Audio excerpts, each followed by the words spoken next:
Leg എക്സ്റ്റൻഷൻ്റെ machine ഉപയോഗിച്ചുകൊണ്ട് എങ്ങനെ hip thrust ചെയ്യുക എന്നുള്ളതാണ് ഈ വീഡിയോയിൽ പരിചയപ്പെടുത്തുന്നത്.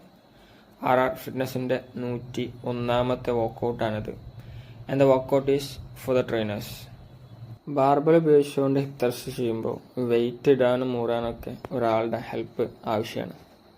എക്സ്റ്റൻഷൻ്റെ മെഷീനിൽ ചെയ്യുമ്പോൾ പ്രാക്ടിക്കലി ഇതൊന്നുകൂടെ എളുപ്പമാണ്. ഇനി ബാർബൽ വെച്ചുകൊണ്ട് ഹിപ്പ് ത്രസ്റ്റ് ചെയ്യുമ്പോൾ ഷോൾഡർ ബ്ലേഡ്സിൻ്റെ താഴത്തായിട്ടാണ് ബെഞ്ച് ഉണ്ടാവുക, അഥവാ lower part of the traps എന്ന് വേണമെങ്കിൽ പറയാം. എക്സ്റ്റൻഷൻ്റെ മെഷീൻ്റെ ബെഞ്ച് ഒരിക്കലും അത്ര ലോ ഹൈറ്റിൽ വരില്ല എന്ന് മാത്രമല്ല, മെഷീൻസ് ആൻഡ് കമ്പനി മാറുന്നതിനനുസരിച്ചിട്ട് ബെഞ്ചിൻ്റെ ഷേപ്പിൽ പല മാറ്റങ്ങളും വന്നേക്കാം. സോ ബിഗിനേഴ്സ് മാക്സിമം ഇത് അവോയ്ഡ് ചെയ്യാണ് ബെസ്റ്റ്. ഗ്ലൂട്ട്സിൻ്റെ സ്ട്രെങ്ത് ആൻഡ് പവർ, ഹിപ്പിൽ വരുന്ന അത്ലറ്റിക് പെർഫോമൻസ്, അതുപോലെ തന്നെ പോസ്ചർ കറക്ഷനൊക്കെ നല്ലൊരു വർക്കൗട്ടാണത്.